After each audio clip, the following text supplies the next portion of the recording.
আসসালামু আলাইকুম ও রহমতুল্লাহি ওবারাকাতু। সম্মানিত ভাই বোনেরা, যারা কাছ থেকে অথবা দূর থেকে বিভিন্ন মিডিয়ার মাধ্যমে আমাদের প্রোগ্রাম শুনছেন, অন্তরের অন্তঃস্থল থেকে মোবারকবাদ জানাচ্ছি। আল্লাহ তাআলা আপনাদের সবাইকে ভালো রাখুন। রমাদান আমাদের আহ, ঘরের দোরে উকি মারছে। আমরা তার জন্য প্রস্তুতি নেব ইনশাআল্লাহ।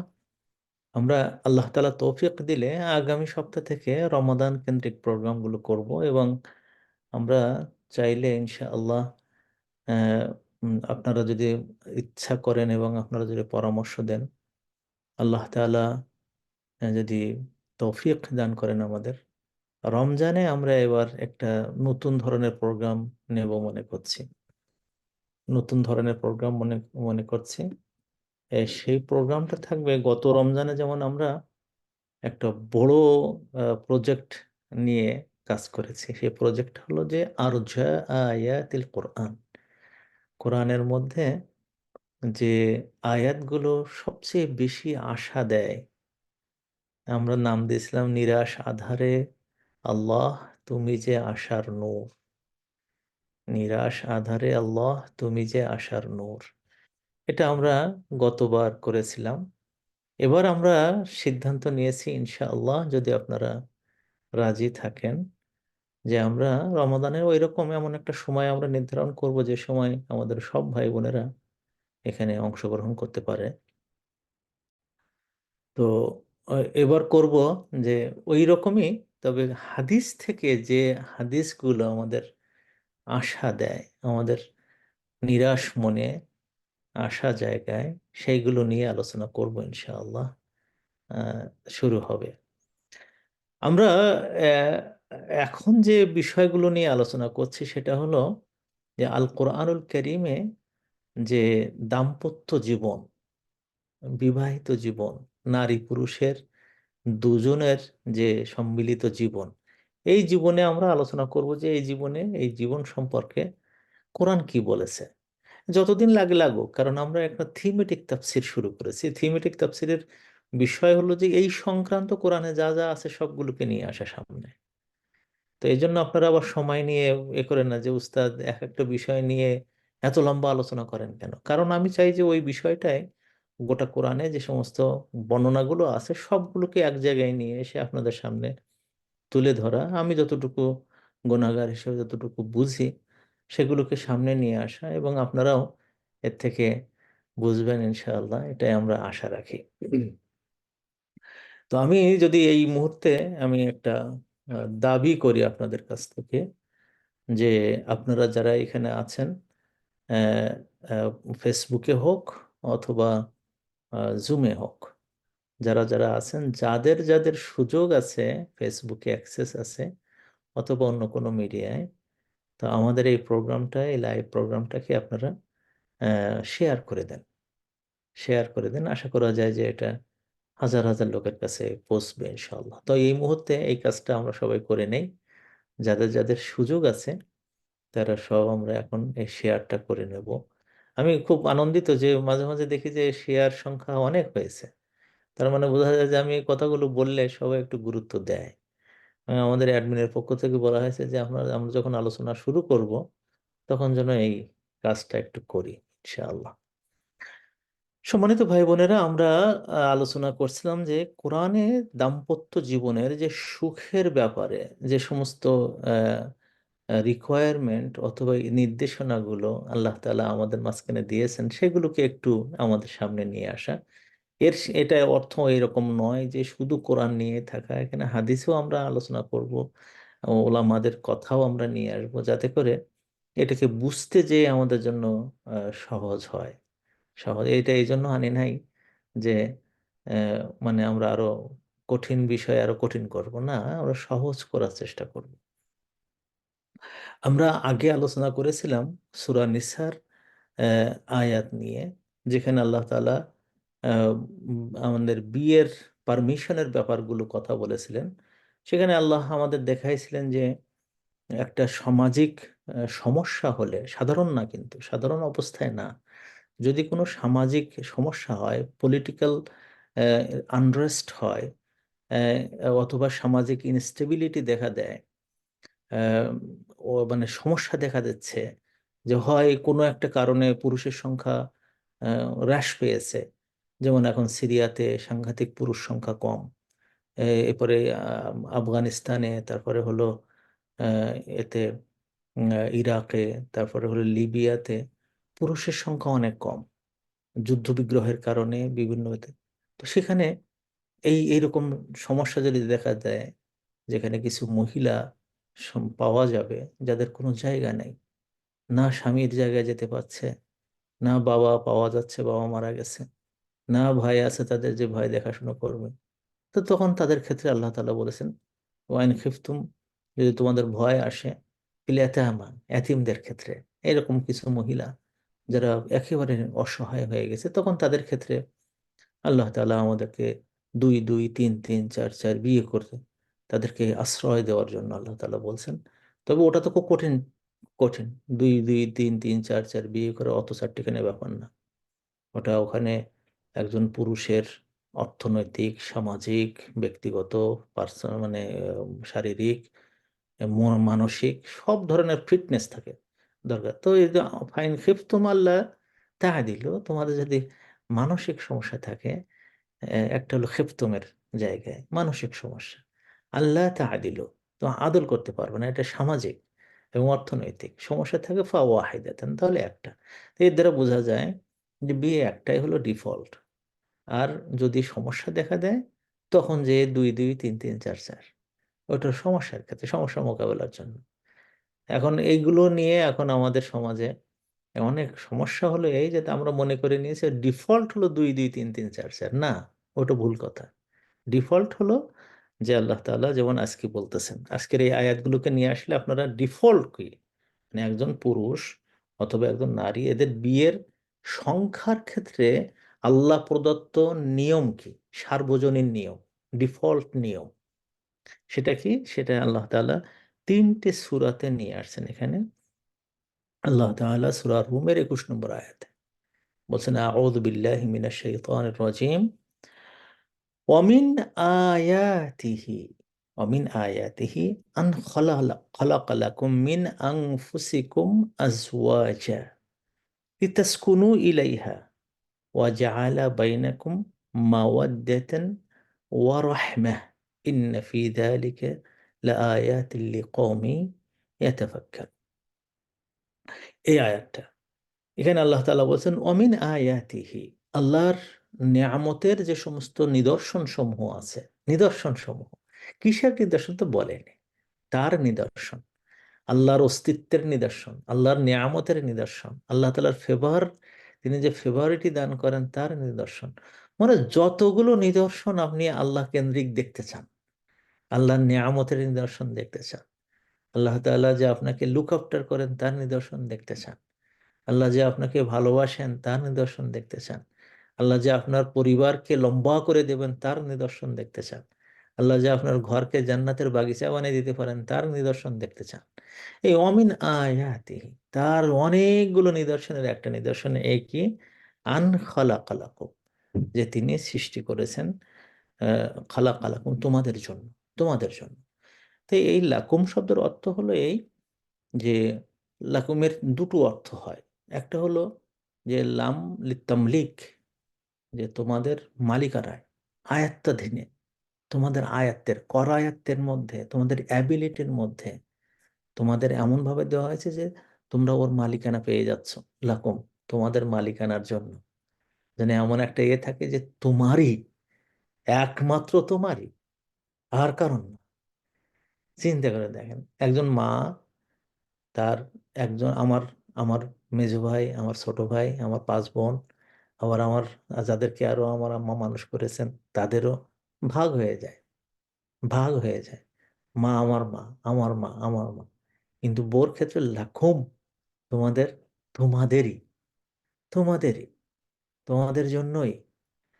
আর লাম হলো ইস্তেআনা, এটা হলো সাহায্য, তোমাদের সাহায্যের জন্য।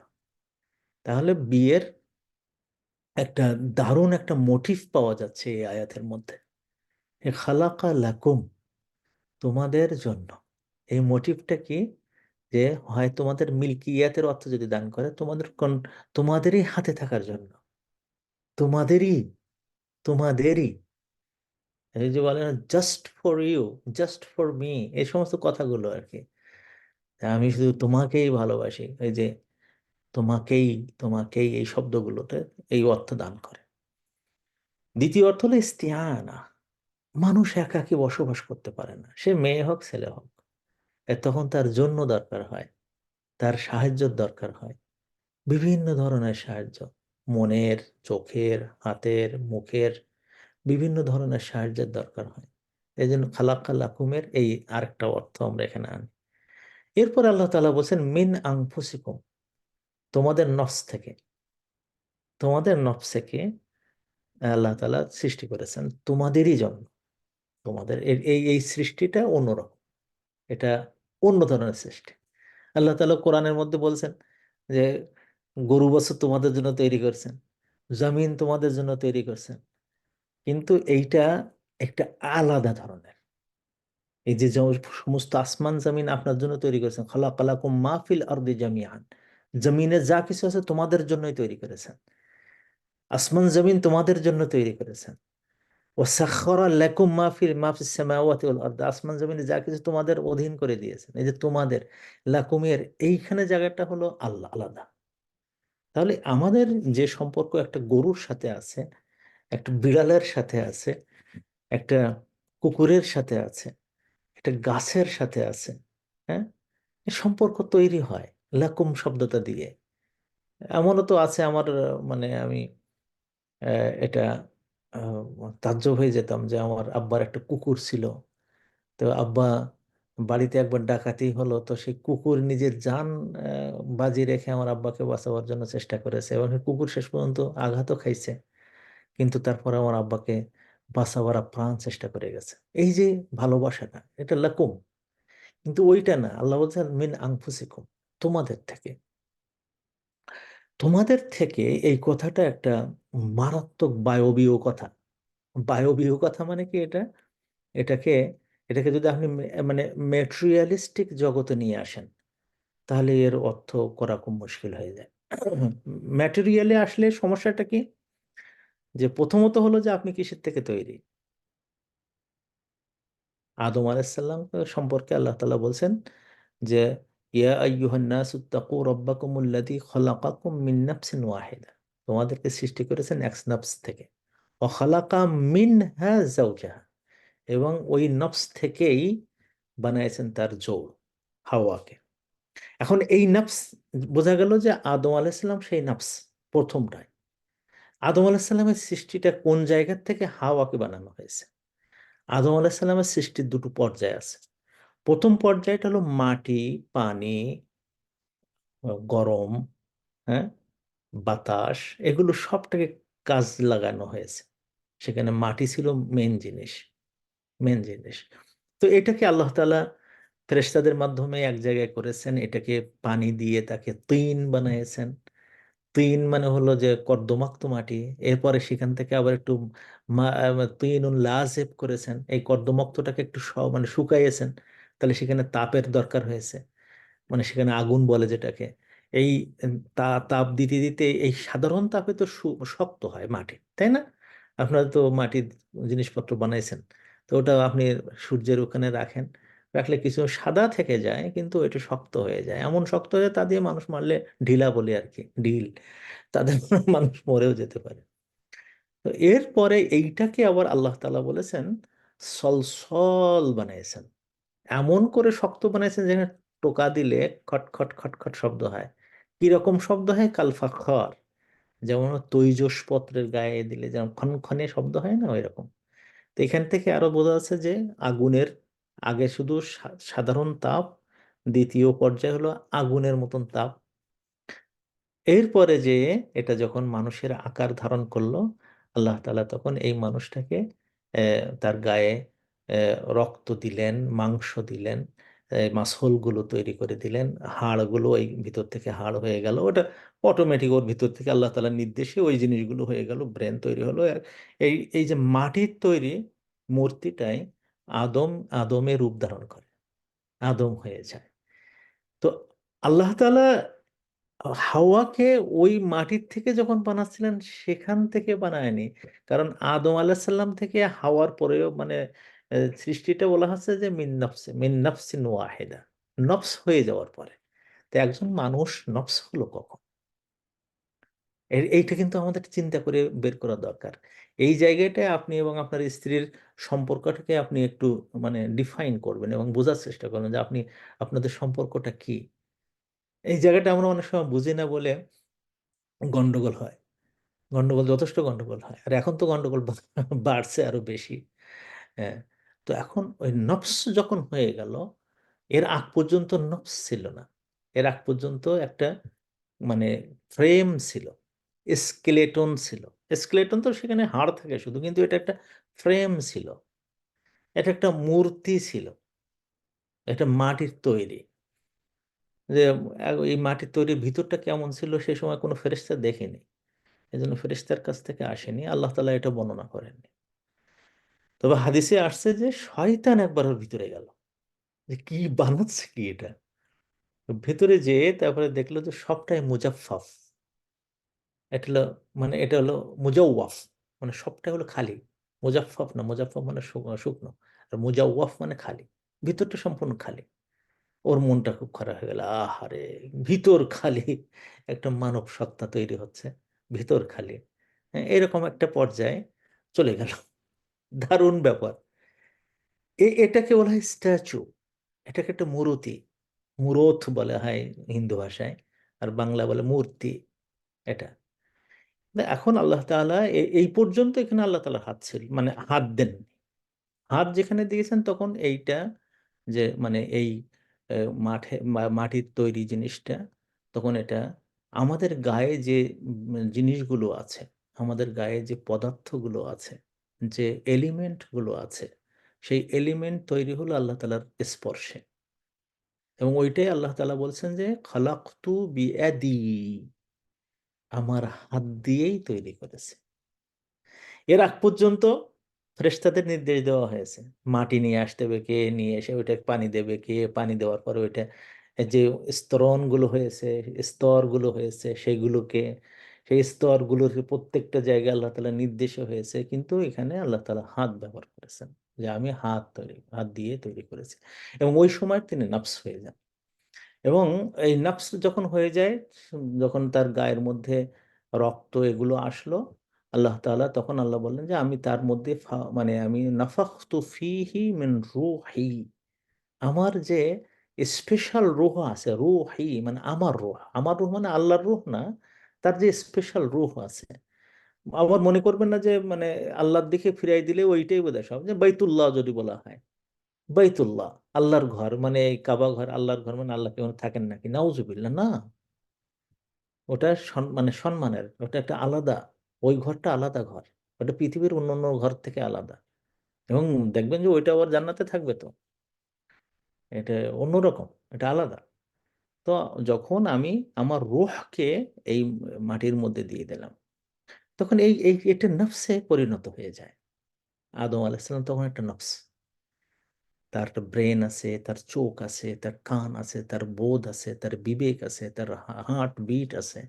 তার শরীরে রক্তের ধমনীর প্রত্যেকটা খিস্তেছে এবং প্রত্যেকটা জায়গায় রক্তের প্রবাহমানতা আছে। হ্যাঁ? তার বুদ্ধি বিবেক কাজ করে, সে আনন্দ করে, সে বেদনার্ত হয়। এগুলো সব দিয়ে একটা পূর্ণাঙ্গ মানুষ তৈরি হয়, এটাকে নফস বলা হলো। হাওয়াকে যদি মাটির থেকে বলা হতো যে মাটির থেকে ওকেও বানাইছি, না তা না। কেউ বলেছেন। বরং বর্তমান জামানার ২-৩ জন বিশেষজ্ঞ আছেন। তারা এটা বলতে চেয়েছেন। খুব ভালো বিশেষজ্ঞ। এমনকি মরিস বুকাই নিজেও তিনি বলতে চেয়েছেন যে হাওয়া মেয়েদের যে শারীরিক মানে গঠন বা অন্যান্য জিনিস দেখলে বোঝা যায় ওদেরকেও ক্লোন করেছে। যে মাটির একটা মূর্তি ছিল। এখানে আল্লাহ তাআলা যখন নফস বানালেন ওখান থেকেই হাওয়াকে বানাইছেন। উনি ওই হাদিসটাকে অস্বীকার করতে চেষ্টা করেছেন। উনি না শুধু মুসলমানদের অনেকেই বলে যে এই হাদিস মানি না যেখানে আল্লাহ তাআলা রসুল বলেছেন যে অ্যা মানুষকে আদম আলাইহিস সালাম হাওয়াকে আদম আলাইহিস সালামের পাঁজর থেকে নিয়ে তৈরি করেছেন এটা মানে না। কিন্তু আমরা মানি। কারণ এই সৃষ্টি মানে এগুলো সবসময় মনে রাখা দরকার যে সৃষ্টির ব্যাপারগুলোতে কোনো কোনো সময় আপনার চিন্তা দ্বারা সৃষ্টি হয় না, আল্লাহর নিয়ম দ্বারা সৃষ্টি হয়। আল্লাহর একটা নিয়ম আছে, এবং সেই নিয়মটা হলো কুন ফায়াকুন, হও হয়ে যায়। এটা হলো আল্লাহ তাআলার নিয়ম। এটা কিন্তু মাথায় রাখতে হবে। এই মাথায় এটা না রাখলে গ্যাঞ্জাম শুরু হয়ে যায়। একরকম প্রশ্ন তৈরি হয়, একরকম উল্টোপাল্টা বুঝ তৈরি হয়। এখন আদম আলাইসাল্লামের মূর্তির ক্লোন হলো, নাকি আদম আলাইসাল্লাম যখন একটা পূর্ণ মানুষ হয়ে গেলেন, সেই মানুষের থেকে কিছু অংশ থেকে তৈরি করে নিয়ে এই মানুষের মতন করে আল্লাহ তাআলা বানিয়ে দিলেন। তাকে পাঁজর থেকে নিয়েছে, হাদিসে আছে, তাই পাঁজর বানিয়ে দেননি। তাকে পাঁজর বানিয়ে দেননি। কোনো মেয়ে, আমার তো নিজের মেয়ে তিনটি, আমার মা আছেন, আমার বোনেরা আছে, আমার বোনদের তো আমি কোলে করে করে বড় করেছি। তাদের গায়ে হাড়টা দিয়ে দেখছি ওরা এরকম বাঁকা পাঁজর হাড় না, আমাদের মতোই মানুষ। কেমন? কাজে ওরা ওই পাঁজরের হাড় দিয়ে তৈরি করা হয়েছে, মানে পাঁজর না, মানুষ। মানুষের মতোই করে তৈরি করা হয়েছে, কিন্তু তার মূলটা হলো একজন মানুষের অন্তরের অংশ, একজন মানুষের নফসের অংশ, একজন মানুষের দেলের অংশ, পাঁজরের অংশ। যে পাঁজর একটা মানুষের হার্ট গুলোকে এবং যে মানে সংবেদনশীল যে সমস্ত দেহর অঙ্গ আছে, সেই অঙ্গগুলোকে, যেটা সামান্য একটু আঘাতে যে কোনো সময় একজন মানুষ মারা যেতে পারে, সেই সংবেদনশীল দেহের অঙ্গগুলোকে ঢেকে রাখে যে পাঁজর, ওই রকম একটা মানুষের নফসকে ঢেকে রাখে যে সত্তা, সে হলো একজন মেয়ে, মায়া, মানবী, তাকে তৈরি করেছে। তাহলে এখানে আল্লাহ তাআলা যে দৃষ্টিভঙ্গি আমাদের দিতে পোষণ করতে বলে, সেই দৃষ্টিভঙ্গিটার নাম হলো এই, যে মেয়েরা তৈরি হয়েছে মানুষের নফস থেকে, ওই নফস, নফসে মানুষ থেকে। তো ওই জন্য ওর হাত, চোখ, নাক, মুখ সবগুলো মানুষের মতোই। আর যেমন ভাবে একটা মানুষকে, মানুষের দেহকে পাহারা দেওয়ার ক্ষেত্রে পাঁজরের ভূমিকা থাকে, নারীগুলোকে ওই রকম তার পাঁজরের ভূমিকার জন্যই আল্লাহ তাআলা বলেছেন যে আন খালাকালাকুম মিন আনফুসিকুম আজওয়াজান, তোমাদের জোড় বানিয়েছেন। আমাদের জোড় ওই মাটির থেকে বানালে বানাতে পারতেন, এমনকি মাটির মূর্তি হয়ে যাওয়ার পরে ওখান থেকে জোড় বানাতে পারতেন। আল্লাহ তাআলা তা করেননি। করেননি কারণ হলো কাঙ্ক্ষা, কাঙ্ক্ষা, আকাঙ্ক্ষা, ডিজায়ার, তারপরে সাইকোলজিক্যাল যত শব্দ আছে, প্রেম, ভালোবাসা, করুণা, দয়া, মায়া, একেবারে এটা কি কি বলবো, আর প্রেমের আর কি কি শব্দ আছে আমার তো জানা নেই অত। আরবি ভাষায় প্রেমের 10-12টা শব্দ আছে, কিন্তু বাংলাতে বেশি জানা নেই আমার। সব তার আধার এই নারী এবং পুরুষের মধ্যে দিয়েই আল্লাহ তাআলা তৈরি করেছে।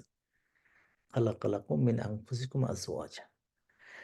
তো এখানে দ্বিতীয় যে জায়গাটা আমরা দেখতে, প্রথম যে সূত্রটা দাম্পত্য জীবনের মানে ভালোবাসার এবং দাম্পত্য জীবনের সুখের যে জায়গাটা, সেটা হলো যে যদি একজন পুরুষ এবং একজন নারী এই পর্যায়টায় আসতে পারে যে খালাকা লাকুম, লাকুমের পর্যায়টা আসতে পারে, তোমারই, এ পুরুষ শুধু তোমারই, এ নারী শুধু তোমারই, এই রকম জায়গায় যদি আসতে পারে, এখানে সুখ আসবেই।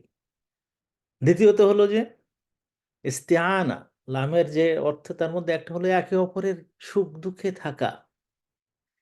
এবং লামের এই অর্থেই এই সূরার মধ্যে এরপরে আল্লাহ তাআলা বলতেছেন যে ওই যে লাকুমের মানে ইস্তেআনা, তো ইস্তেআনা মানে হলো সাহায্য নেওয়া, খেদমত নেওয়া, এই অর্থেও লাম ব্যবহার করা হয়েছে। তাহলে দ্বিতীয় সূত্রটা হলো কি, একটা হলো তোমারই হওয়া, আমি আর অন্য কারণ না, আমি তোমারই, তোমারই হওয়া, এই জায়গাটা সুখের যে জায়গাটা আছে। দ্বিতীয়ত হলো লিতাসকুনু ইলাইহা, যে আল্লাহ তাআলা বলছেন যে লাকুম তো লিতাসকুনু, এখানে আরো একটা লাম আসছে। সে লামটা কারণ, সে লামটা তামলিক, সুকুনিয়াতের মালিক হবে সেখানে। লিতাসকুনু, কেন আল্লাহ তাআলা এই জোড়টা তৈরি করতে গেলেন, এর প্রথম রহস্যটা কি এবং প্রথম অবজেক্টিভটা কি? আজকের না, এটা এখান থেকে হাজার হাজার হাজার হাজার বছর আগে যেদিন আদম এবং হাওয়া তৈরি হচ্ছে সেই দিনকার কথা। এবং ওইটাকে আল্লাহ তাআলা এত কপি করে নিয়ে আসছে, এত copy copy colon colon colon colon colon করে আসছে আব্দুস সালাম পর্যন্ত নিয়ে আসছে, যে একেবারে আদম এবং হাওয়ার মতোই ওই রকম হওয়া সম্ভব, নবী মুহাম্মদ এবং খাদিজার মতোই হওয়া সম্ভব, ইব্রাহিম এবং সারার মতন হওয়া সম্ভব, আলী এবং ফাতেমার মতো হওয়া সম্ভব। এই ক্লোনগুলো এমন ভাবে চলে আসছে। যদি ওর মধ্যে এইগুলোতে যদি আপনি এই ফ্রেমওয়ার্ক গুলোতে আপনি ঢেকে রাখতে পারেন যে এই এই এর মধ্যে থাকবে। আপনি যদি একটা কম্পিউটার কেনেন, সেই কম্পিউটারে একটা নির্দিষ্ট নিয়ম আছে, ম্যানুয়াল আছে, এই অনুযায়ী যদি আপনি চলেন তো কম্পিউটার অনেকদিন চলে। আমার বাসায় একটা কম্পিউটার আছে, সে নষ্ট হয় না আলহামদুলিল্লাহ, কারণ ওই ম্যানুয়াল অনুযায়ী চালাচ্ছে। আর যদি ওটা উল্টো পাল্টা হয় তো কদিন পরেই নষ্ট হয়ে যাবে। তো এখন আল্লাহ তাআলা ম্যানুয়ালের প্রথম তো দিয়েছেন লাকুম, দ্বিতীয় হলো লিতাসকুনু ইলাইহা। তোমার সুকুনিয়াত এবং সাকানিয়াত, সাকান দুটো, এর দুটো অর্থ আছে। তাসকুনু, সাকানা ইয়াসকুনু, এর দুটো অর্থ আছে।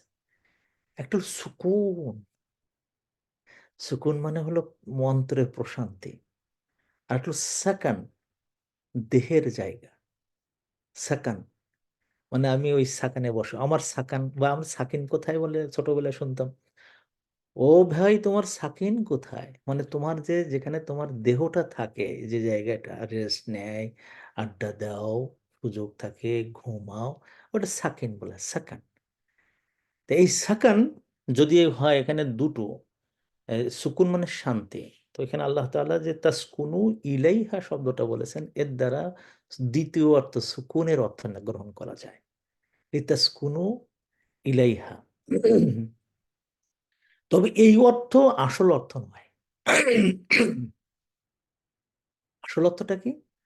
আসল অর্থ হলো লিতাসকুনু ইলাইহা, তার পাশে যেয়ে, তার ধারে যেয়ে, তার ওখানে যেয়ে আশ্রয় নেওয়া, দেহটাকে রাখা, সেই অর্থে সাকানা ইয়াসকুনু হয় সাকান। কিন্তু সুকুন যদি আমি অর্থ গ্রহণ করি, মনের শান্তি পাওয়া, তখন এই ইলার সাথে মিলাই যে শব্দটা আসে, সে শব্দটা এটাকে বলে, এটা আরবি ভাষায় বলে তাদমিন। মানে ভার্বের আহ, অনেকগুলো অর্থ হয় একটা ভার্বের, কি হিসাবে? প্রিপোজিশন হিসাবে। এটা সব ভাষাতে আছে, কিন্তু ইংলিশ ভাষাতে আছে। পিইউটি, পুট মানে রাখা। তা যদি আপনি বলেন পুট ইন, পরিধান করা, বা পুট ওয়ান, পুট ইন কোনো জায়গায় কিছু রাখা, পুট অফ মানে কোনো জিনিস নিভাইয়ে দেওয়া। দেখেছেন নাকি? তাহলে পুটের যে তিনটি অর্থ আমরা নিয়ে আসলাম, কি অনুযায়ী হয়েছে? ওর এই প্রিপোজিশন অনুযায়ী হয়েছে। তো এখানে যে ইলা শব্দটা, ইবনে আশুর রহমাতুল্লাহ আলাইহি তার তাহরিরের মধ্যে লিখেছেন যে যদি আমি এই ইলাটাকে আমি মেন ধরি এবং এই অনুযায়ী অর্থ করে, সাকানের যে মূল অর্থ এটা আসবে না। কি অর্থ আসবে? এর এর অর্থ আসবে তামিলু ইলাইহা। মাইল, মাইল মানে হলো মেল্টিং হওয়া, মনটাকে একবার ঢেলে দেওয়া, মনটাকে কারো কাছে একেবারে হেলিয়ে দেওয়া। হেলে গেছে, এই মাইলন মানে হেলে যাওয়া, এই যে হেলে দেওয়া, এরকম হেলে যাওয়া, এটা মাইল বলা হয়। যেখানে তাসকুনু ইলাইহা তামিলু ইলাইহা, মাইলান, মেল্টিং হয়ে যাওয়া, ডিজলভ হয়ে যাওয়া। যে তুমি তোমার দুনিয়ার মানে অনেক কাজ করো। আমার বাসার পাশে তো ইংল্যান্ডের সবচেয়ে উঁচু বিল্ডিং এর একটা। তো ওখানে কাজ করে মানুষ ছোটে যখন এই, 5টার পরে বা 6টার পরে, তখন আমাদের এই এরিয়ায় গাড়ি নিয়ে বেরোনো যায় না। 3,500 লোক কাজ করে আমাদের আমার বাসার পাশে যে বিল্ডিং গুলোতে। তো যখন ওরা বেরোয় বিকেল বেলা, তখন আমরা কিন্তু দেখা যায় যে যে রাস্তায় আমাদের সাধারণত 5 মিনিট লাগে, অনেক সময় 40-45 মিনিট লেগে যায় রাস্তায়, কারণ লোক সব বেরিয়ে আসছে। এত ছোট কোথায় ভাই, কোথায় যাচ্ছেন এত লম্বা, এত ছুটে? বাসায় যাচ্ছে। বাসায় কে? আমার স্ত্রী, অথবা যদি মেয়ে হয় আমার স্বামী। ওইটাকে মাইল বলা হয়। ওই যে ছোটাটা, এটা কিন্তু বসবাস করার জন্য যাচ্ছে না, তখন বসবাস করবে ওখানে যে খাবে দাবে, এরপরে যে একটু শরীরটা একটু রেস্ট নেওয়ার জন্য চাচ্ছে, তখন শোবে। কিন্তু এর আগ পর্যন্ত যে টানটা নিয়ে যাচ্ছে, তাকে পাগলের মতন হন্যে হয়ে ছুটতেছে, গাড়ির একটার সাথে আর একটা লেগেও যাচ্ছে, মাঝে মাঝে দেখা দেখি নাই। আর তো দু একজন দেখি, মার্শাল্লাহ, আমি তো গাড়ি চালাই, তো আমার গাড়ি চালানো একটু ওই নরম সরম মানুষ তো, গাড়ি চালানোটাও একটু নরম সরম হয়। তো এই দিক দিয়ে ওই দিক দিয়ে এরকম দুই একজন যায়। আমার ওয়াইফকে বলি, ও দেখছো এই নিজে মরে আর মারে কিভাবে, এর থেকে, কারণ ওর মনটা আরো ব্যস্ত হয়েছে তার বউ দেখার জন্য। এটা মাইল বলা হয়। তাহলে তাসকুনু ইলাইহার এই একটা হলো প্রণোদনা, যে যদি আপনি চান, আল্লাহ তাআলা চাইছেন যে আপনার দুইজনের মধ্যে বিয়ে হয়েছে, তো আপনাদের দুইজনের মধ্যে একটু সম্পর্ক হবে। তৃতীয় একটা এখানে রিকোয়ারমেন্ট আমরা পাচ্ছি, যে মাইল থাকতে হবে, মাইল, অন্তরটা টানতেছে, যেখানে যাক না কেন ওই ওখানে আছে অন্তরটা, অন্তর আমার ওখানে পড়ে রয়েছে। দ্বিতীয় আরেকটা অর্থ এখানে আসে, সেটা হলো সাকানা ইয়াসকুনে, বসবাস করা। এটা এমনি আসুর বলেন যদি হয়, তাহলে ইলা আসে না, আল ইলা আসলে ওই অর্থ দেয় না, তখন ও থাকা দরকার ছিল আইন্দা, লিতাসকুনু আইন্দাহা, ইলাইহা না বলে লিতাসকুনু আইন্দাহা, যে তার কাছে তুমি থাকবে, এই অর্থ এখানে আসে। এই দুটো অর্থ এখানে আসে, এবং দুইটাই রিকোয়ারমেন্ট। আগে যেমন লাকুমের দুটো রিকোয়ারমেন্ট, দুটো অর্থ আসে, এখানেও সাকানের দুটো অর্থ আসে। যদি কেউ মনে করে না ওই বাড়িতে আর যাব না, ওখানে আর যে ভালো লাগতেছে না, আমি আরেকটা বাড়িতে যে সেখানে জায়গা পেয়েছে সেখানে যে থাকতেছে, ওই সম্পর্ক বেশি দিন টেকে না, বেশি দিন যায়ও না, বাড়িতে ঢোকে না। কারণটা কি, আরে ভাই আর কোয়েন না তো, ওখানে গেলে যা আর ভাল লাগে না, কিটকিট কিটকিট করতেই থাকে। হুম। তো কোথায় থাকবেন, কোথায়? তো আসি এক বাসায়, আরেক বাসায় আরাম পায়, তখন বুঝতে হবে যে ও আর সম্পর্ক আর জোড়া লাগবে না। তো মানে আহ, দাম্পত্য সুখের যে ভেদগুলো আল্লাহ তাআলা এই আয়াতের মধ্যে দিয়ে বলছেন, যে এটা আমার নেয়ামতের, নেয়ামতের এটা নিদর্শন। এই যে এই সাইকোলজিক্যাল যে ফ্রেমওয়ার্কটা আল্লাহ তাআলা আমাদের মধ্যে তৈরি করে দিচ্ছেন, একটা হলো লাকুমের মধ্যে, আর একটা হলো লিতাসকুনুর মধ্যে। এটা হলো আমাদের মানে ডিফল্ট রিলেশনশিপ, ডিফল্ট রিলেশনশিপ। সেটা হলো এই, যে আমি একজন, যখন আমি একজন মেয়েকে বিয়ে করব, সেই মেয়ে আমারই। কোনো মেয়ে যখন স্বামীকে বিয়ে করবে, সে মনে করবে আমারই, আমারই। আপনারা আবার মনে করেন না দুই বিয়ে করলে তো ঝামেলা, না ঝামেলা না। দুই বিয়ে করলে ওই আমারই পর্যায়ে রাখতে যদি পারে, তাহলে দুই বিয়ে জায়েজ আছে, তা নাহলে জায়েজ নাই। প্রথম বউ মনে করবে ওটা আমারই, দ্বিতীয় বউ মনে করবে ওটা আমারই। তো প্রথম বউ যখন দেখবে যে স্বামী তো সপ্তাহে 3 দিনের জন্য তো দ্বিতীয় বউর কাছে গেছে, তো ওটা তখন কি, তো আমারই, তো আমি তাকে যেতে দিয়েছি, তখন বোঝা যাবে এই দুই বিয়ে জায়েজ আছে, তা নাহলে জায়েজ নেই। পাগলামি। আমাদের দেশে তো মানে বিয়ে করা মানে কি, প্রথম বোর সাথে সম্পর্ক খারাপ, প্রথম বোর ছেলেপিলের সাথে সম্পর্ক খারাপ, প্রথমবার দোষ, প্রথম বোর দোষ টোষ এরকম বলে টলে এই, জায়েজ করে নেওয়া যে দ্বিতীয় বউটাই পেয়েছি আমি, ও সব না জায়েজ, সব না জায়েজ। এই ধরনের যারা বিয়ে করেছে তাদের প্যারালাইজড হয়ে থাকবে কিয়ামতের ময়দানে। আল্লাহ তাআলা ওদেরকে সুখ দেবে না। সুখ দেওয়ার জন্য এখানে আল্লাহ তাআলা কি সুন্দর করে বলেছে। এখন প্রশ্ন হলো, উস্তাদ আপনি যা বলতেছেন সব তো বায়বীয় ব্যাপার, থিওরিটিক্যাল ব্যাপার, প্র্যাকটিক্যাল নাই। কেন প্র্যাকটিক্যাল নাই? তাহলে আমি যারা বিয়ে করছি তারা আমি আমারই বলতে পারি না, সে স্বামীর দিক থেকেও আর স্ত্রীর দিক থেকে। আমি যারা বিয়ে করছি তার কাছে শান্তি পাই না, আবার তার কাছে সজ্জা পাই না, শান্তিও পাই না, সজ্জাও পাই না। এই চারটা জিনিস কিন্তু এই দুটো আয়াতের এই দুটো লামের মধ্যে আল্লাহ তাআলা ঢুকাই দিয়েছে। আল্লাহ বলছে ভয় করো কেন, তোমার তো কোনো ভয় পাওয়ার কারণ নেই, কারণ আমি তোমাদের মধ্যে এই চারটা কঠিনতম রিলেশন তৈরি করা কারণ হলো কি, যে আপনারা হয়তো খেয়াল করেছেন যে আমি যখন বিয়ে করি, আমার বিয়ের পরে আমি যে বাড়িতে যাই, ওই বাড়ির কারোর সাথে আমার আগে পরিচয় ছিল না, কম কম হয়তো দেখার মানে খোঁজখবর নিয়ে রাখতাম। এই মেয়েটার সাথে তো দেখাই হয়নি কোনোদিন। ওই মেয়ের মা বাবা, দাদা দাদি, নানা নানি, মামা ফুফু, যে চতুর্দিকে আসে, কোনো পরিচয় নেই। কি একটা মানে বিধিকিস্ত্রী ব্যাপার না কন্ত দেখে, যে কোনো পরিচয় নেই, তার সাথে আমার বিয়ে হয়েছে, এবং বিয়েটা হয়েছে কবুল কবুল। এই একজন পুরুষ, একজন নারী। আল্লাহ তাআলা বলছেন, তুমি তো জানো না আমি ভিতর থেকে কি করে দেই তোমাকে। আমার যে এটা যে আমি আছি তার একটা নমুনা। আমার নেয়ামত আছে তার একটা নমুনা। আমার অস্তিত্ব সব জায়গায় মানে পাবে তোমরা তার একটা নমুনা। আমি যে মানুষের মনের মধ্যে, যে মানুষের মন যে আমার হাতের আঙুলের মাঝখানে আছে তার নমুনা। অমিন আয়াতিহি, এইটা আমাদের মাথায় নিয়ে আসতে হয় যে এইবার আল্লাহ, এখন তোমার কাছে আমি চাচ্ছি। ওই জন্য কিন্তু যে বিয়ে করার সময়ও দেখেন আল্লাহ বিল্লাহ করতে হয়, ইমাম সাহেব বা ওখানে খুতবা হয়। তারপরে আহ, আহ, বিয়ের পরে দোয়া আছে, আল্লাহ রসুল দোয়া করতেন, বারাকাল্লাহু লাকুমা ওয়া বারাকা আলাইকুমা ওয়া জামাআ বাইনাকুমা ফি খাইর। এরপরে যে রাত্রে একসাথে মিলিত হওয়ার আগে 2 রাকাত নামাজ পড়তে হয়। নামাজ পড়ে স্বামী তার স্ত্রীর মাথায় হাত দেবে, দিয়ে একটা দোয়া পড়বে। স্ত্রীও এরকম গায়ে, স্বামীর গায়ে হাত দেবে, সেও দোয়া পড়বে। এই যে জায়গাটায় আল্লাহ তালা, এই হিডেন জায়গাগুলোতে আল্লাহ আমাদেরকে করেন যে তোমরা চেয়ে নিতেও পারো, অথবা আমি এমনি এমনি দিয়ে দিই। ওয়াজআলা, আল্লাহ তাআলা কি করেন, জাআলা বাইনাকুম, তোমাদের এই যে বাইনা, বাইনা মধ্য, মধ্য, এটা একটা দেহ আছে, এই একটা দেহ আছে, এই এর হাত আছে, ওর হাত আছে, ওর চোখ আছে, ওর চোখ আছে। এখন বিয়ের পরে যে কি ঝামেলাগুলো, মেয়ে মনে করতেছে আমি চলে যাচ্ছে আর আসবো কিনা, ছেলে মনে করতেছে পেয়ে গেছি তো পেয়ে গেছি, আমি একটা, হ্যাঁ, অনেক কিছু ইউরেকা হয়ে গেছে।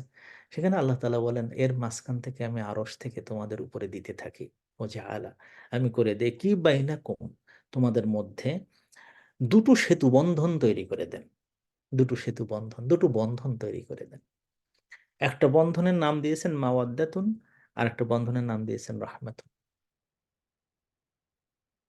কোরআন যখন আমি পড়ি তখন আমি তাজ্জব হয়ে যাই, সুবহানাল্লাহ, আল্লাহ তাআলা এইভাবে বর্ণনা করেন কি করে। এবং ওগুলো সবটা হলো আমাদের মানুষের বুঝার জায়গা, বুঝতে হবে। মাওয়াদ্দাতুন উদ্দুন থেকে নেওয়া, এটা হলো সম পর্যায়ের লোকদের সাথে ভালোবাসা। রহমাতুন সেখানেও কিন্তু সমপর্যায়ের নয়। আমাকে আমার আব্বা যে ভালোবাসাটা দিতেন, সেটার হলো এই যে আমি যখন তাকে কিছু দিতে পেরেছি তখনও যে ভালোবাসতেন, আমি যখন না দিতে পেরেছি তখনও সে ভালোবাসতেন। এবং ওখানে যে দেনা পাওনার কোনো হিসেব থাকে না, বরং দেনা পাওনা হলে তখন এম্বারাসিং হয় বেশি। আমি অনেকবার শুনেছি যে বাচ্চা তুমি টাকা দিচ্ছ কেন আমাকে, তোমার কাছে রাখো, তোমার বাচ্চাদের জন্য রাখো, আমাকে দাও কেন, আমাকে টাকা দিও না, তোমার হাত খালি হয়ে যাবে। এ দেনা পাওনার কোনো কথা নেই। সমগোত্রীয় সমপর্যায়ের ভালোবাসা নিতে গেলে সব টাকা ব্যয় করতে হয়, দিতে হয়, দেঙ্গা লেঙ্গা না দিয়ে। আর সমপর্যায়ে যদি না হয় তো ওটা দেওয়া নেওয়া থাকে না। আমার এক উস্তাদ আছেন, হায় হায় রে, আমি অনেক বড় হয়ে গেছি, আমি বহু টাকা তারে দিতে পারি। এখন আমি, উনি যদি চান আমার কাছে তাহলে লাখ টাকা দিতে পারে। ক্যান্সার হয়ে গেছে ওনার। আমি বাড়ি গেছি, বাড়ি যেয়ে তার পাশে যেয়ে বসছে। উনি আমার আমার ঘাড়ে হাতটা তুলে দিয়েছেন। আসছো আব্দুল সালাম, তুমি আসছো? স্যার আসছে, আপনাকে দেখতে আসছে। তো আসছে তো ভালো কথা, এতে এখন চোখ দিয়ে পানি পড়তেছে। চিন্তা করে দেখেন তো কেমন একটা সিচুয়েশন। এই যে চোখ দিয়ে পানি আনা, হাতটাকে উপরে করে ক্যান্সার রোগী আর বেশি দিন বাঁচবে না, আমার পিঠে হাত হাত দেওয়া, দেওয়ার পরে তারপর উনি ওনার নিজের সন্তানদের সম্পর্কে আমাকে বলতেছেন, আব্দুল সালাম দেখো, আমার এখন তোমার চাচি মারা যাওয়ার পরে আমার এখন শুধু মানুষ দেখতে ইচ্ছে করে। তার কারে দেখবো, তা আমার কলিজার টুকরা সন্তানদের দেখতে ইচ্ছা করে। তো ওরা 2 জন 2 ঘরে থাকে। তো আমি ওদেরকে বলে রাখছি, তো আমি তো থাকি অন্য ঘরে, অন্য জায়গায়। তো তোরা ঘরের দরজাটা খুলে রাখিস, মাঝে মাঝে তোদের দেখতে সাংঘাতিক পিপাসা লাগে, সাংঘাতিক পিপাসা লাগে, আমি এসে শুধু তোদের মুখটা দেখে তারপর আবার আমি আমার জায়গায় চলে যাব। তো বলতো আব্দুল সালাম, আমি এটা করতাম, তো এখন ওরা দরজাগুলো বন্ধ করে থাকে। আমি বলেছি তো ওরা দরজা খুলতে চায় না। কি তোর বলে যাও তো ওদের। আমি বললাম যে স্যার এটা কেন হলো, কি কি ব্যাপার? বলে আমার গা নাকি গন্ধ খায়, এখন হয়তো ওই অপারেশন করেছে, এখানে তো পুজ হয়, সেখান থেকে গন্ধ একটু লাগে, তো নাকি গন্ধ খায়। আর আমার ওই দেহ রাত্রের মধ্যে দেখলে ওদের নাকি ভয় করে।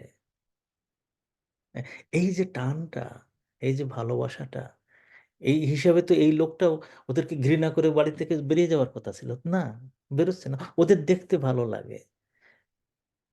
এই যে সম্পর্কটা, এটা কিন্তু এটার একটা আলাদা অর্থ আছে। আমি আসার সময় তার হাতে কত টাকা দিচ্ছে, আব্দুল সালাম তুমি তো জানো আমার টাকার অভাব নাই, আমার খুব ভালোবাসার অভাব আছে, তুমি দিতে আসছো, ভালোবাসাটা দিচ্ছ, আমি খুব খুশি। তার পরের বছর যখন তার কবর জিয়ারত করতে গেলাম, আমি কাইন্দে আকুল হয়ে যাচ্ছি। ভাবে মানে কি কথাটা বললেন উনি, আব্দুল সালাম আমার টাকার দরকার নেই, তুমি তো জানো আমার টাকা পয়সা আছে, আমার একটু ভালোবাসার দরকার। এই ভালোবাসাটা টাকার বিনিময়ে হয় না, বদলাতে হয় না। উনি আমাকে পড়াইছেন। এই পড়ানোর কারণে যে মহব্বতটা উনি দিয়েছিলেন, ওই মহব্বতের ভালোবাসাটা এটি এই ভালোবাসার এটা কোনো বিনিময়ে হয় না। এইটার নাম হলো রাহমা। উপর নিচু। সবসময় উপর নিচু হয়। শিক্ষক ছাত্র, বাবা ছেলে, দাদা পৌত্র, প্রপৌত্র, এ নাতি দাদা। আমার তো মনে আছে যে আমার মেয়েদের কাছে যখন জিজ্ঞেস করি যে তোমাদের বাংলাদেশের সবচেয়ে কি মানে মনের মধ্যে টানে এখন? তো একজন বলে দাদার কথা মনে পড়ে, নানার কথা মনে পড়ে। এই যে টানটা, এই যে ভালোবাসাটা এটা কিন্তু এই ভালোবাসার নাম আরেকটা। এটাকে বলে রাহমা। আর যে ভালোবাসা আপনাকে পড়ায়, হ্যাঁ? ভালোবাসা আমারে পড়ায়। এই যে পড়ানো ভালোবাসা, এটা হলো সমগোত্র, সমবয়স, সমশ্রেণী, সম সমদের মাঝখানে হয়। সমলিঙ্গর কথা বলছি না, ওটা আউযুবিল্লাহ, ওটা তো আলাদা কথা। এটা তো এটাকে বলা হয় ডিসঅর্ডার, এটা আলাদা জিনিস। সম, সমগোত্র, বয়সে, তারপরে পজিশনে অথবা রিলেশনশিপে, হুম? যে সম্পর্কটা তৈরি হয় ওটাকে বলা হয় মাওয়াদ্দা, প্রেম। এটা হলো মানে শরীর নির্ভর, তারপরে হলো দান নির্ভর, দেওয়া নেওয়া নির্ভর, তারপরে হলো আশা নিরাশা নির্ভর। এই ভালোবাসাটা, এই ভালোবাসাটা এটা অর্জন করা যায়। কিন্তু ওই ভালোবাসাটা এমনি অর্জন এমনি এসে যায়। একদম অদ্ভুত ব্যাপার। তো এই যে ভালোবাসা, এটা মাওয়াত্তা যেটা, এটা মৌলিকভাবে ৪ টা কারণে আসে। তা একটা কারণ হলো যে জামাল, সৌন্দর্য। অভিভূত হয়ে গেছে সৌন্দর্য দেখে। পাগল! হ্যাঁ, সৌন্দর্য। নওয়াল, জামাল, নওয়াল। নওয়াল মানে দেওয়া নেওয়া। ও খাওয়াইছে, আমি খেয়েছি, আমি দিয়েছি, সে নিয়েছে, সে দিয়েছে, আমি নিয়ে এরকম দেওয়া নেওয়া নওয়াল। কামাল, কামাল মানে একজনের মধ্যে আমি পূর্ণতা পেয়েছি। এত যা বলি সব সে জানে। যা চাই সব তার মাঝে আছে। কামাল আছে। আমি এইটা চাই, সে ধরে ফেলতে পারে ও এটা চাচ্ছে। কামাল, জামাল, কামাল, নওয়াল এবং কুরবাত, আন্তরিকতা, কাছাকাছি থাকা, এই এটা কুরবাত বলে। এই ৪ টা কারণে এই দেহজ সম্পর্ক গড়ে ওঠে। দেহজ সম্পর্ক। সেখানে মন এবং দেহ দুটো একসাথে কার্যকরী হয়। এটাকে মাওয়াদ্দা বলা হয়। আল্লাহ তাআলা ১ম এ মাওয়াদ্দা শব্দটা বলেছেন। যখন এই দুটো নারী এবং পুরুষ বিয়ে করতেছে ১ম, বিয়ে করার মধ্যে আল্লাহ তাআলা বলেন, "আমি যেটা ১ম এই যে তোমাদেরকে যে জিনিসটা দিয়ে দেই সেটা হলো যে মাওয়াদ্দা দিয়ে দেই।" কারণ ওই সময়কার বিষয়গুলোতে আসলেই দৈহিক মানে চাহিদাই থাকে সবচেয়ে বেশি। দৈহিক চাহিদাই থাকে সবচেয়ে বেশি নারীর মধ্যেও এবং পুরুষের মধ্যেও। পুরুষকে এজন্য বলা হয়েছে যে, "তুমি যেন একেবারে ওই সময় মানে পশু পাখির মতন কাজ-কাম শুরু করো না। রসুল পাঠাই দিও।" আল্লাহ রসুল একটা হাদিসে বলেছেন, "তোমরা ওই সময় অ্যা তোমরা যখন ১ম বিয়ে করছো, বিয়ে করার পরে তোমার নারীর কাছে তুমি যাচ্ছ, তোমরা যেন হাইওয়ানের মতন, জন্তুর মতন হইও না, বরং রসুল পাঠাই দিও।" তো তখন সাহাবা ইকরাম বললেন যে, "এ আবার কি? আরেকজনকে কাজে লাগাবো?" তো না, আরেকজন না, রসুল। সেই রসুল কি? রসুল হলো হাসি। মানে যে সমস্ত জিনিসগুলো একজন মানুষকে কাছে টানে, এইরকম নিবিড়তা তৈরি হয়। চুমা, এই সমস্ত। তো এই যে মাওয়াদ্দার যে জায়গাটা এখানে আসে, সেটা হলো রোমান্টিকতা, একটা হলো সাইকোলজিক্যাল, আর একটা দৈহিকতা, এটা হলো ফিজিক্যাল। এই দুটোর সমন্বয়টা হলো মাওয়াদ্দা। অসম্ভব ভালোবাসি আমার স্বামীকে, কিন্তু পাশে যেতে আর পাশে আসতে দেব না। অসম্ভব ভালোবাসি আমার স্ত্রীকে, কিন্তু পাশে আসতে দেব না। ওটা মাওয়াদ্দা না। মাওয়াদ্দা হলো যে মানে দৈহিকতা যেখানে আছে, আবার আন্তরিকতা যেখানে, রোমান্টিকতা যেটা, এই সম্পর্ক। আল্লাহরও একটা ফয়সালা যে এই সম্পর্কটা বেশি দিন টেকে না। এক অদ্ভুত বিষয়, বেশি দিন থাকে না এটা। আমাদের ওখানে একজন এরকম বিয়ে শাদী করলেন। তো আমার বড় চাচার সাথে তার খুব ভালো সম্পর্ক ছিল। তো দোকানে আসছেন, তা বড় চাচা ভুলে গেছেন যে আমি তার ভাতিজা, পাশে বসে আছি। তো বলতেছেন, ও হুজুর, বিয়ে করেছেন 2-3 বছর হয়েছে, ছেলে পেলে হয় না কেন?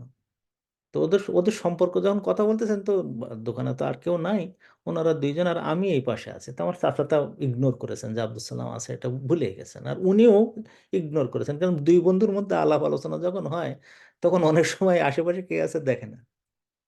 তো তিনি জবাব দিচ্ছেন যে, ভাইয়া, এই বিয়ে করছি তো, একটু একটু আনন্দ করে নেই, তারপরে কেমন।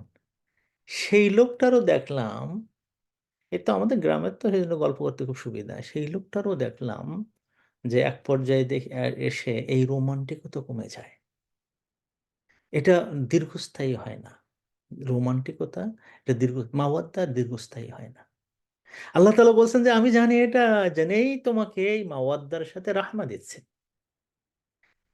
তাহলে মানে দাম্পত্য সুখের একটা জায়গা হলো অ্যাট্রাকশন রাখা। স্বামী আসতেছে ঘরের মধ্যে, স্ত্রীর মেজাজ যেরকম, চেহারা সেই রকম, গায়ে জামা সেই রকম, হ্যাঁ, হ্যাঁ, ঘরটরগুলো সেই রকম, এমন করে রাখে যে স্বামী মনে করে এক্ষুনি আমি চলে যাই। স্বামী আসতে আসতে বাইরের থেকে আর সমস্ত শরীর দিয়ে কি ধরনের যে গন্ধ বেরোচ্ছে, একটা জ্যান্ত জানোয়ারের মতন হয়ে আসে। স্ত্রীকে যে পাশে যাচ্ছে, গন্ধের চোটে স্ত্রী আবার এরকম করতেছে। হ্যাঁ, না, এটা না, এটা না। মাওয়াদ্দা থাকতে হবে, অ্যাট্রাকশন থাকতে হয়।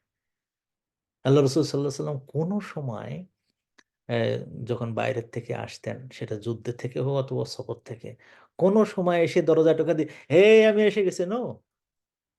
উনি মসজিদে যেয়ে খবর দিতেন যে আমি আসছি, একটু খবর দাও যে আমি আসছি। এরপরে যে উনি কিছু নামাজ কালাম পড়তেন, একটু নিজেকে গুছিয়ে নিতেন, আমার স্ত্রীর সাথে আমার দেখা হবে এখন। তো সেইভাবে, আর ওনার কাছে তো আতর সবসময়, কারণ ওনার শরীর থেকে আতর বের হতো, তার ঘামটাই ছিল আতরের মতো।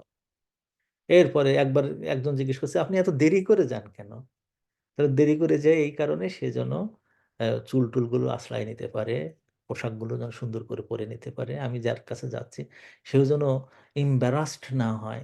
আমি যাচ্ছি, সে যেন ওয়েলকাম করতে পারে একটু সুন্দর হাসি মুখে। সবগুলো এই জন্য আমি সময় দিই। আল্লাহ রসুল যে সময়টা দিতেন, তাতে আমরা তাজ্জব হয়ে যাই যে এত সময়, যে সময়ে একজন মানুষ খবর পাওয়ার পরে ঘরের সব কিছু পরিপাটি করতে পারে।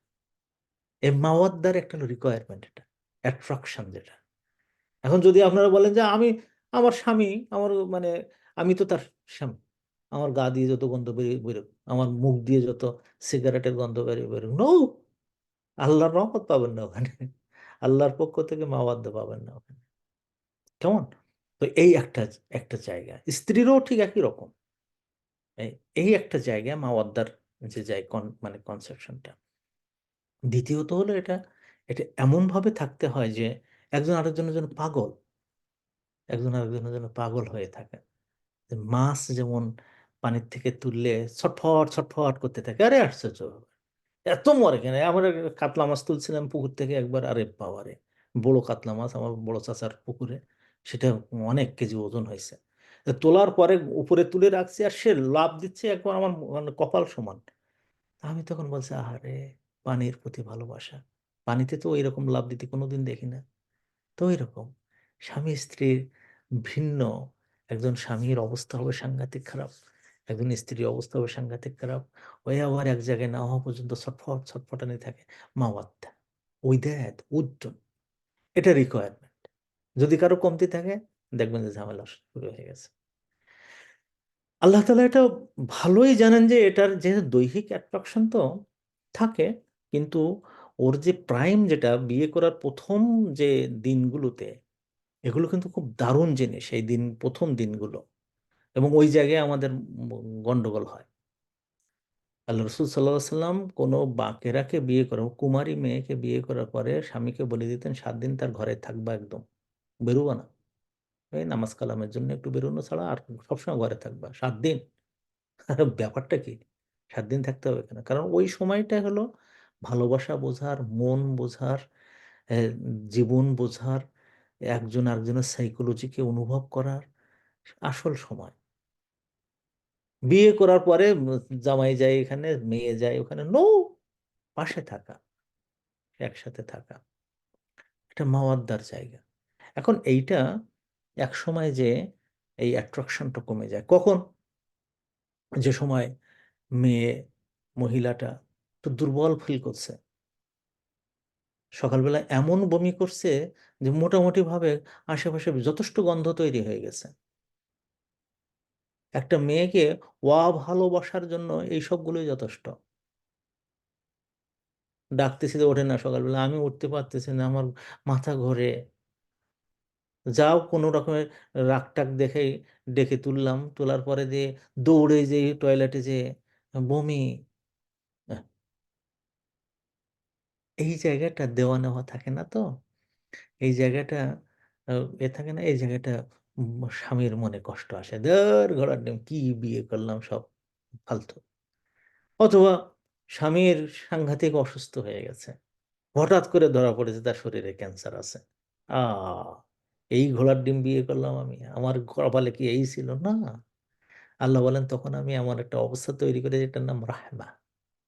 রহমার মানে যেটা আগে বললাম, এটাকে বলা হয় অপাত্য স্নেহ। পাত্য স্নেহ, যেটা স্নেহটা আসে যদি আপনি খুব মনে কষ্টও দেন, তা দেখবেন মা বাবার কি মনটা কি বলে। আপনি খুবই বকা দিয়েছেন বাবাকে, দিন শেষে যে আপনি বাবাকে, মেয়ে বাবার পাশে গেছেন, বাবা কোলে টেনে টেনে নিল, হ্যাঁ, কোলে টেনে নিল, এই যে ভালোবাসাটা, ওইটাকে বলে রাহমা। আল্লাহ বলেন যে আমি মানুষকে যখন স্বামী এবং স্ত্রী রূপে রেখে, মানে তৈরি করে দেই, ওরা যখন স্বামী স্ত্রী হয়ে গেল, তখন আমি জাআলা বাইনাকুম মাওয়াদ্দাতা ওয়া রাহমা, তাদের মাওয়াদ্দা এবং রহমা দান করে। এই গোটা সাইকোলজিক্যাল, ফিজিক্যাল, সোশ্যাল এবং ফ্যামিলি ম্যাটারগুলোকে ফিক্স করার ক্ষেত্র এমন থাকে, যেখানে সাইকোলজি কাজ করে, এখানে বায়োলজি কাজ করে, এখানে মানে ইনভায়রনমেন্ট কাজ করে, এখানে ফ্যামিলি লাইফ কাজ করে, এইসব সায়েন্সগুলো এখানে আসে। মালয়েশিয়া যখন আমি প্রথম গেছি, দেখি যে এক ছেলে এসে বলতেছে যে আমি ক্লাসে আসবো না আব্দুল সালাম, তো ক্লাসে নোট টোটগুলো তুমি একটু ঠিক করে রেখো। আমি, কেন আসবে না? তাহলে আমার একটা কোর্সে যেতে হবে। কি কোর্স? তাহলে বিয়ে করবো, তো বিয়ে কোর্সে যেতে হবে। আমি, পাগল, বিয়ের কোর্স লাগে নাকি? তো এমনি আলাউদ্দিন, ওই যে আলবানির বইটা পড়ো, লাইলাতুল জাফাফ, আরও এই বইটা, ওইটা পড়ো, ওইটা পড়ো, হয়ে যাবে। না আব্দুল সালাম, তুমি বোঝো না। কারণটা কি? তার কারণ হলো আমাদের এই জিনিস 4 জনকে দিয়ে ট্রেনিং দেওয়া। একজন সাইকোলজি, সাইকিয়াট্রিক, তিনি সাইকোলজির ব্যাখ্যা দেবেন। একজন হলো আলেম, যিনি মানে কোরআন হাদিসের আলোকে বিয়ে কেন করতে হয় তার উপরে একজন হলো মানে ডাক্তার, যিনি এই সবগুলো বলবেন। আরেকজন হলো মুরব্বী, যিনি এই দাম্পত্য জীবনে যে সমস্ত ঝামেলাগুলো ঘটে তার উপরে তিনি। এই 4 জনের কাছে ওনাকে 2 দিন পড়ে একেবারে সার্টিফিকেট নেওয়া পর্যন্ত মালয়েশিয়া বিয়ে করা যাবে না। সার্টিফিকেট দেখাতে হবে যে এটা আমার আছে। কারণটা কি? কারণ এই জায়গায়, এই যে আল্লাহ তাআলা বলতেছেন যে এই এই যে অনুঘটকগুলো, একটা নারী এবং পুরুষের মাঝখানে যে সম্পর্ক তৈরি করে দিচ্ছে, যে অনুঘটকগুলো আল্লাহ তাআলা এখানে খালাকালাকুমের মধ্যে আসলেন, তারপরে মিন আনফুসিকুমের মধ্যে আসলেন, তারপরে আজওয়াজানের মধ্যে আসলেন, তারপরে লিতাসকুনুর মধ্যে আসলেন, তারপরে ইলাইহার দামির দিলেন, এগুলোর মানে বিষয়গুলো আইনে, তারপরে তার সলিউশন দিলেন মাওয়াদ্দা এবং রাহমা। এমন এক সময় আসবে যে মনে করতে হবে যে আমার ওয়াইফের পেটে আমারই বাচ্চা গেছে, কাজে ওই বাচ্চার জন্যই আমার ওয়াইফকে আগে যা ভালোবাসার রোমান্টিকতা ছিল তার চেয়ে জিয়াদা হওয়া ছাড়া কমবে না। যদি কমে বুঝতে হবে এই লোকটার মধ্যে আসলে স্বামী হওয়ার তেমন সুযোগ নেই। স্বামী অসুস্থ হয়ে গেছে, হসপিটালে গেছে, তার মারাত্মক হয়েছে, আর তখন স্ত্রী যদি তার পাশে এসে সম্পূর্ণ ভালোবাসা দেয় তা সেটা। আর যদি আল্লাহ আমার কি দিলে তুমি, আল্লাহ কি পরীক্ষা তুমি দিলে, আবার অন্য জায়গায় অন্য স্বামী দেখা শুরু করে, তো বুঝতে হবে যে এর মধ্যে মাওয়া রাহমা নেই।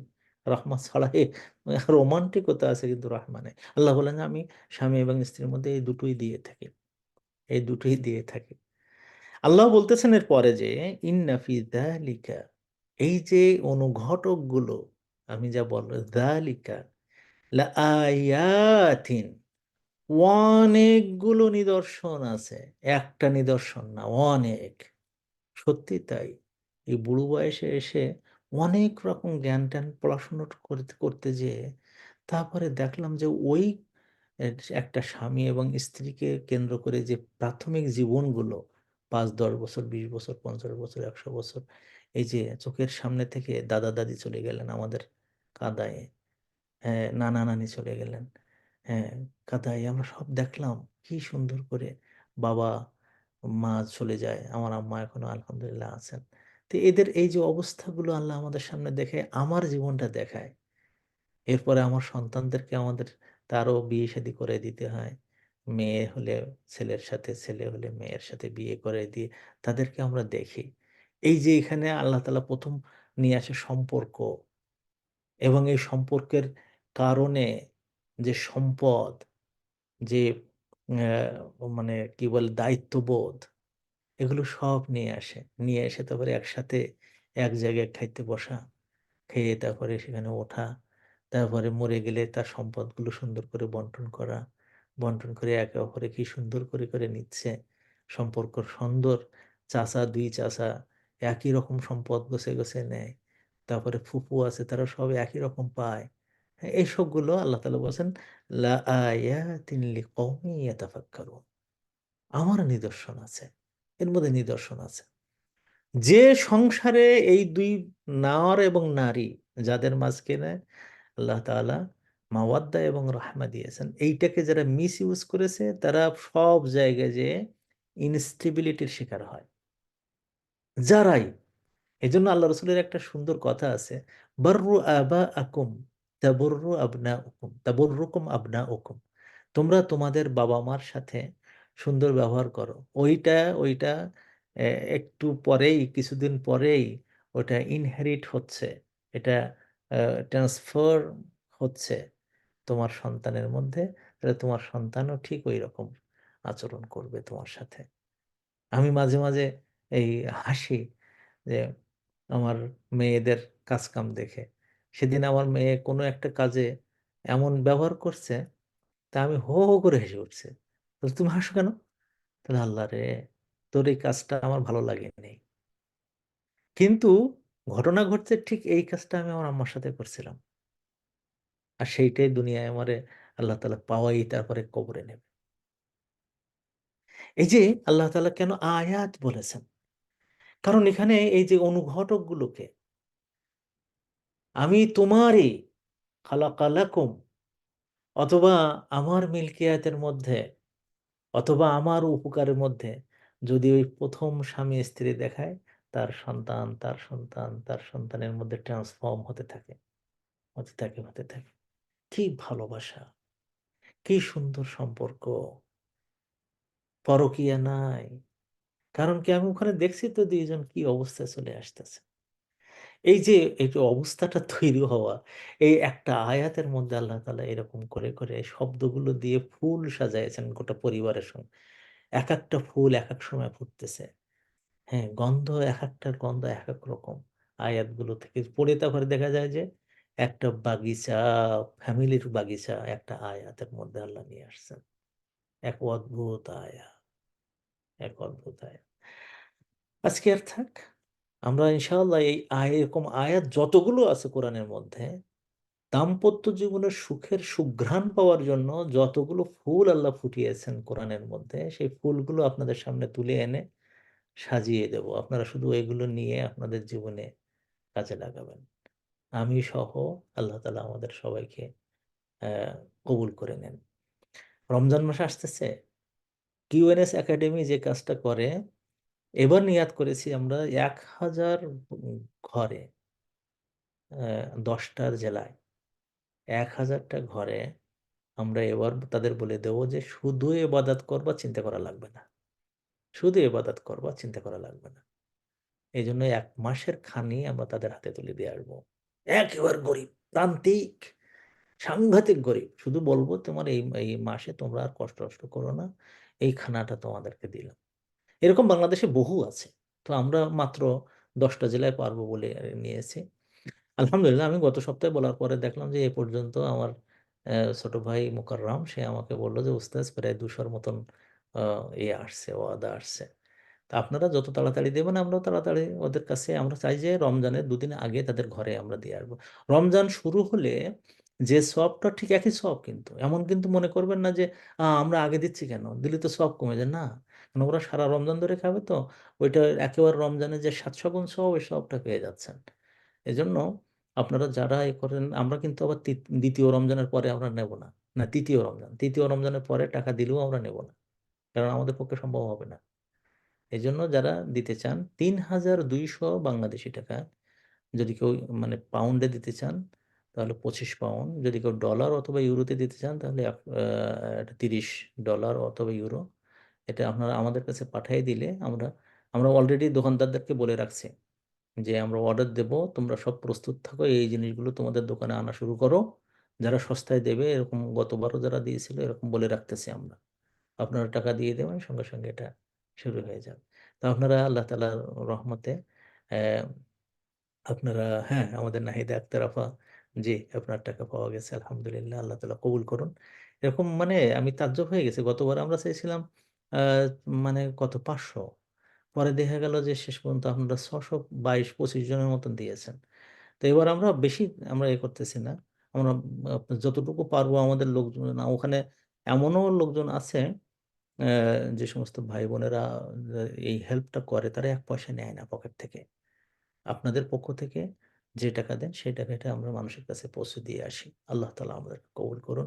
রমজান মাসে আমরা যেমন রোজা রাখবো, গরিব মানুষরা আমাদের মতন খাবে, খেয়ে আমাদের জন্য দোয়া করবে। আপনারা যদি কেউ মনে করেন যে আপনার নামটা ওই গরিব মানুষদের কাছে দেবেন, অনেকে চায় না এটা দিতে। যদি কেউ মনে করেন যে ওরা যখন ইফতারের সময় দোয়া করবে তো আমাদের জন্য একটু দোয়া করার জন্য, তো নাম যদি দিতে চান আমরা সেই নামটাও দিতে পারবো, তবে বলবেন আমাদেরকে যে আমার নামটা একটু যে গরিব মানুষের কাছে দেবেন, তা ওখানে আমার নামটা যেন তার কাছে যায়। তাহলে আমরা সেই নাম আপনার ওই অনুযায়ী দিয়ে দেবো। এমনি আমরা দিয়েই দেই, সাধারণভাবে দেওয়ার চেষ্টা করি। এবারও ইনশাল্লাহ চেষ্টা থাকবে। আল্লাহ তাআলা কবুল করুন। আর আপনারা সবাই ভোট দেবেন এখানে, যারা এখানে আছেন, আমাদের ওয়েব পেজে যে ওয়েব পেজটা হলো qnsinstitution.com, ইনস্টিটিউট, qnsinstitute.com, এই নামে, যে ওখানে যে সবাই ভিজিট করে আসবেন, যে এসে আপনারা কি আসলেই রমাদানে হাদিসগুলো চান কিনা, 30টা হাদিস আমরা নিয়ে আসব বাছাই করে, যেটা মানুষের জীবনে একটা পথ দেখায়, একটা আনন্দ দেয়, একটা হোপ, আশার আলো দিয়ে দিতে পারে। এরকম কিছু কথা আমরা নিয়ে আসবো ইনশাল্লাহ, ওই হাদিসগুলো নিয়ে আসবো। আপনারা যদি ইনশাআল্লাহ, যদি আপনারা চান, ওখানে যে বলে আসবেন যে উস্তাদ চাই, অথবা আমাদের যে গ্রুপটা আছে সেই গ্রুপে সব লিখে দেবেন যে আমরা চাই। আর যদি কোনো নির্দিষ্ট হাদিসেও বলেন যে এই হাদিসটা আপনারা আলোচনা করবেন, তাও আমি করতে রাজি। তো তবে গ্রুপকে আপনার সচেতন মানে রাখতে হবে। আর আমাদের যে ওয়েবসাইটটা গেছে সেই ওয়েবসাইটে আপনাদেরকে যেতে হবে, এবং আমাদের যে পেজটা আছে সেই পেজে যেয়ে আপনারা একটু আমাদের দোয়া দিয়ে আসবেন ইনশাল্লাহ সবাই। আল্লাহ আপনাদের সবাইকে ভালো রাখুন। আজকে এখানে শেষ করি। ওমা তৌফিকি ইল্লা বিল্লাহ, সুবহানাকাল্লাহুম্মা বিহামদিক, আশহাদু আল্লা ইলাহা ইল্লা আনতা, আস্তাগফিরুকা ওয়া আতুবু ইলাইক।